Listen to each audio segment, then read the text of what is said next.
Sí, es necesario, es urgente un puente aéreo. Yo sé que la compañía privada de transporte ha ayudado con las 12 toneladas de sulfato de amonio. El congresista de la región está haciendo su trabajo, pero necesitamos un puente aéreo ya. La situación es muy grave. Estamos comunicados ahora con Pedro Gamio Aita, él ha sido viceministro de Energía y tiene cosas que decir sobre lo que está pasando en Madre de Dios. Pedro, muy buenos días. Muy buenos días. Sí, realmente muy preocupante. Por mi trabajo con la cooperación, hay jóvenes que están trabajando en Puerto Maldonado y que me han reportado la situación. Por ejemplo, están completamente cerrados los grifos, hay desabastecimiento de alimentos, principalmente, por ejemplo, verduras, y hay también cobros abusivos. Si un vehículo necesita cruzar de emergencia a un bloqueo, le llegan a cobrar hasta 300 soles, 100, 200, 300 soles. Dependiendo del tamaño del vehículo, ¿no? 100, 200 y 300 soles. Así es. Luego también es importante mencionar que hay 2 albergues de niños y niñas, se llama Principito y Ana Almendro, que están urgentemente necesitando ayuda, y el albergue de ancianos Apactone, que también necesita urgente ayuda. Otro tema, tiene el Supremo Gobierno que autorizar temporalmente el ingreso de combustible de Brasil y Bolivia, pero bajo un sistema coordinado, que signifique que hay un convoy que viene a la población y que no va a zonas ilegales. Es muy importante que se permita ese ingreso temporal porque la situación es muy crítica, pero tiene que ser bien hecho para evitar la sacada de vuelta.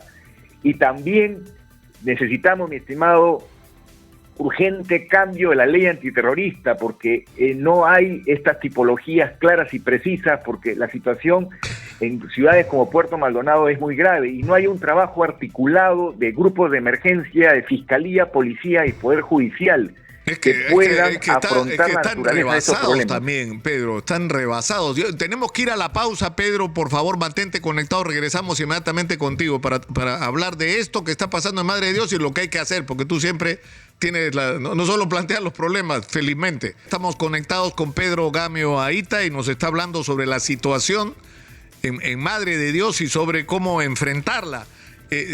Hemos hecho también con el reporte de Gilbert Galindo, Pedro, una revisión más o menos completa de la situación. Para la gente que recién se conecta, tienen que saber que hay bloqueos por todos lados, que la ciudad está prácticamente aislada, que para pasar a algunos vehículos les están cobrando, algunos, porque no dejan pasar a cualquiera, 100, 200 y hasta 300 soles de cupo. Un balón de gas no lo encuentras por menos de 180 soles y hay inescrupulosos que lo están vendiendo. ¿Se acuerdan cuando hubo lo del oxígeno? ¿No es cierto, Pedro? Como con el oxígeno. 300 soles un balón de gas. En Madre de Dios, y no estoy exagerando, lo venden por redes sociales. Un galón de gasolina, no menos de 65 soles. De la de menor octanaje, 65 soles. Un kilo de tomate te puede costar 18, 20 soles. Una locura. Bueno, eso es lo que está pasando y hay problemas de abastecimiento de todo tipo, ¿no, Pedro? Con medicina, por ejemplo. Sí, es necesario, es urgente un puente aéreo. Yo sé que la compañía privada de transporte ha ayudado con las 12 toneladas de sulfato de amonio.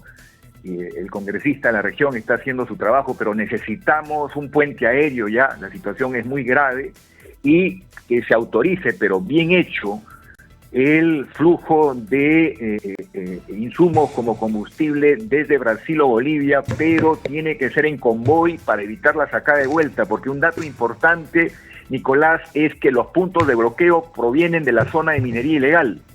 Es decir, justamente allí es donde está produciéndose la acción violenta más persistente, que bloquean la interoceánica sur.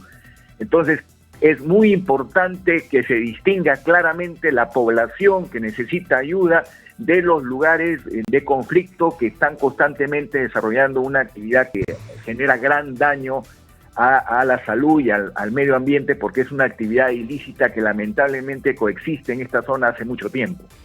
Ahora, tú dices que hay en este momento, en esta situación de emergencia, dos salidas rápidas. La primera es permitir el ingreso de combustible desde Brasil y Bolivia, que tendría que ser un convoy, que tendría que concertarse con los que están bloqueando para que se permita que pasen. y que este llegue para la gente, es decir, que no termine en actividades ilegales, como tú dices, ¿no? Así es, por eso hay necesidad de modificar las reglas de juego para establecer comandos regionales donde esté presente la Fuerza Armada, la Policía Nacional y el gobernador regional, porque no se puede manejar todo desde Lima, mi estimado Nicolás. Necesitamos en estas zonas críticas un trabajo fino que nos ayude a afrontar una crisis humanitaria que hoy se está viviendo en Puerto Maldonado. Ahora, lo otro es lo del puente aéreo, porque si está todo bloqueado, la única manera es meter productos por el aeropuerto, ¿no es cierto? Así es, y tener condiciones de seguridad para el abastecimiento ordenado de esto, para que no haya problemas, porque también hay la tentación al acaparamiento y especulación. Entonces, no olvidemos que hay una escasez y esto conduce a la especulación y a acaparamiento. Están precios imposibles de pagar, tú ya has mencionado, en temas tan básicos como la verdura, en temas tan básicos como el GLP con el que cocinan en los hogares. Ahora, había un problema de abastecimiento de medicamentos también, ¿no? Ha llegado un momento que no había nada, ¿no? Pero sí, entiendo que Salud ha podido enviar esto. ¿Cómo ha sido? Por puente aéreo. Pero cosas tan elementales como no había ni ibuprofeno, madre de Dios. Salud ha hecho un operativo de emergencia, pero ahora tiene que haber un planeamiento. Mientras este problema subsista, no puede solamente estar atendiéndose emergencias aisladas. Hay necesidad de articular un planeamiento. La Fuerza Armada sabe cómo hacerlo, pero hay necesidad de un comando articulado, descentralizado, porque Lima no puede estar viendo toda la problemática nacional. Lima está desbordada.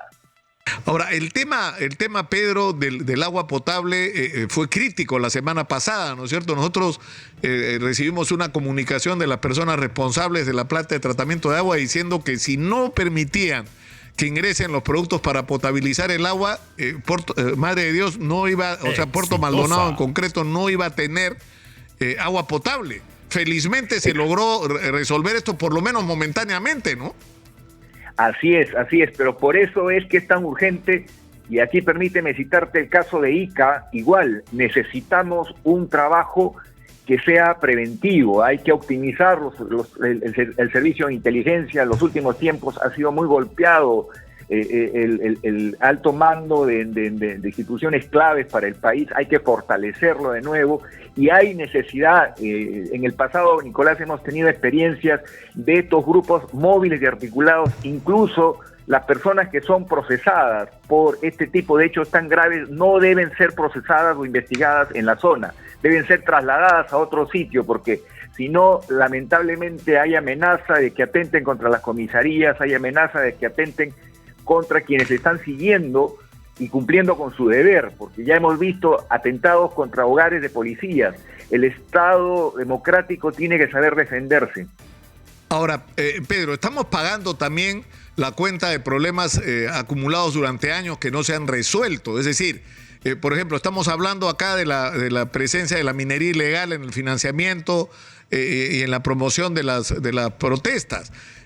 La pregunta es, ¿qué se ha hecho para avanzar, por un lado, en la formalización de la minería informal y, por otro lado, para acabar con la cadena perversa de la minería ilegal? Porque el mineral que se trae en algún lado termina, de alguna manera ¿no es cierto?, se formaliza, termina siendo exportado fuera del país.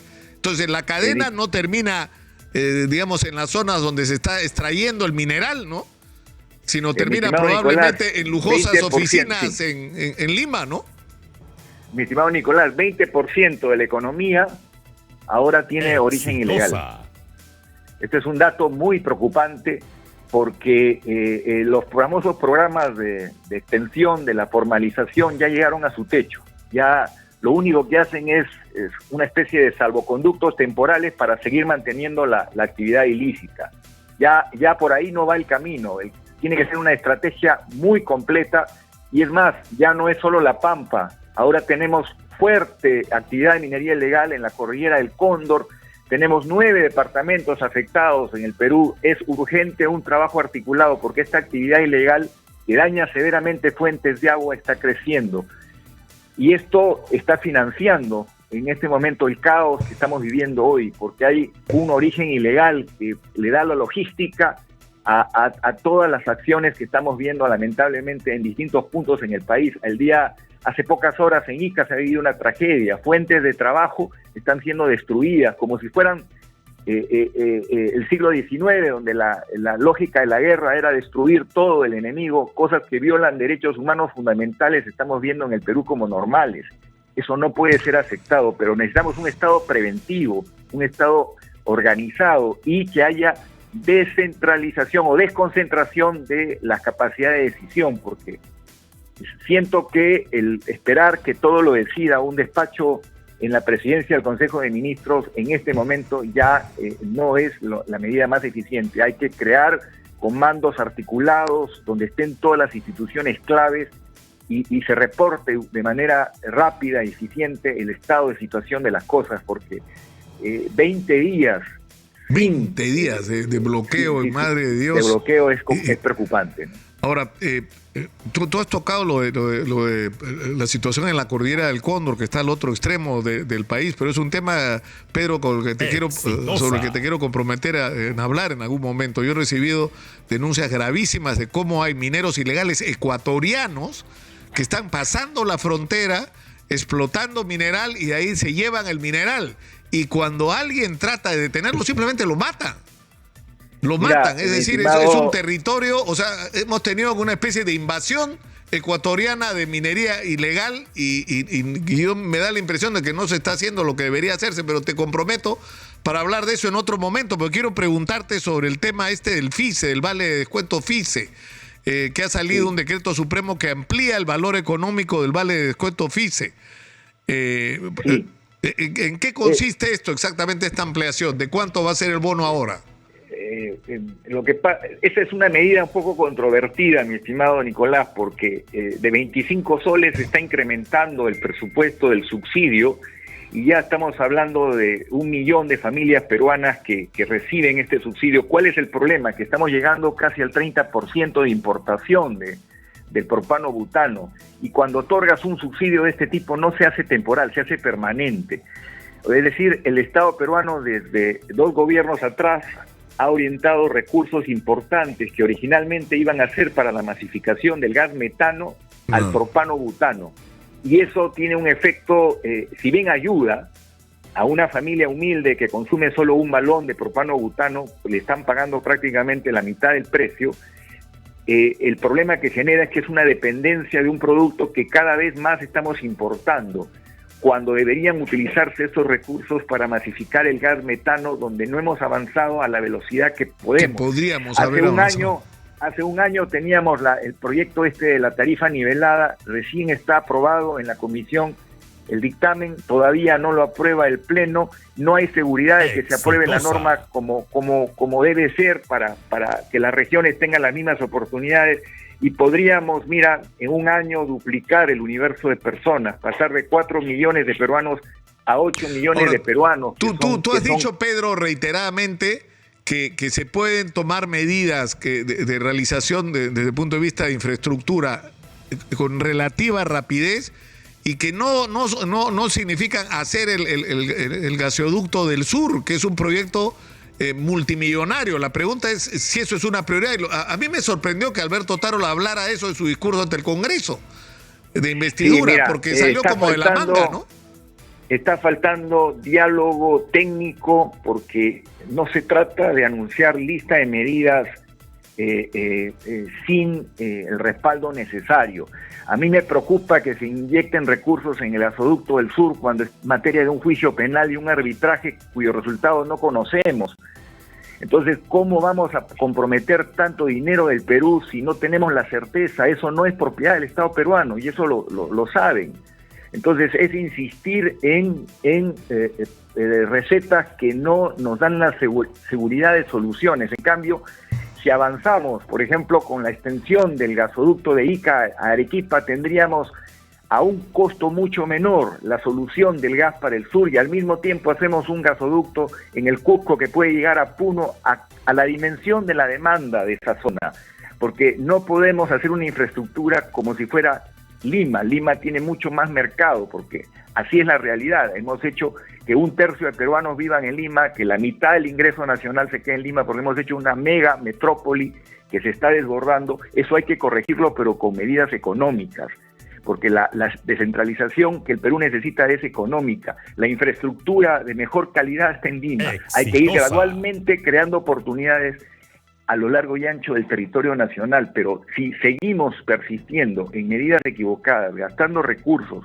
en soluciones que no van a funcionar, lamentablemente damos vuelta en un círculo vicioso, y a mí me preocupa que no haya ese feedback, ese intercambio de ideas, que se tome en cuenta la experiencia ganada. Un país que no tiene memoria es un país que repite sus errores, mi estimado Nicolás. Por supuesto. Una última pregunta que me acaban de pasar de la producción. Me dice que han autorizado una transferencia financiera a favor de Petroperú, a su vez para financiar la administración provisional de la concesión del sistema de distribución de gas natural por la red de ductos de la conexión suroeste. ¿Qué significa esto exactamente?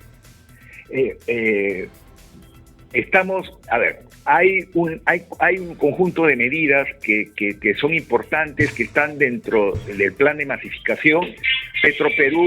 Petroperú está asumiendo tareas. Tiene la tarea de el Arequipa, Moquegua y Tacna, que se quedó sin concesionario privado, se fue. Petroperú ha asumido esa tarea. Petroperú está asumiendo la tarea de Ucayali, de abastecer con el gas natural por medios virtuales. Entonces, al ser Petroperú habilitado para desarrollar esta tarea, necesita recursos.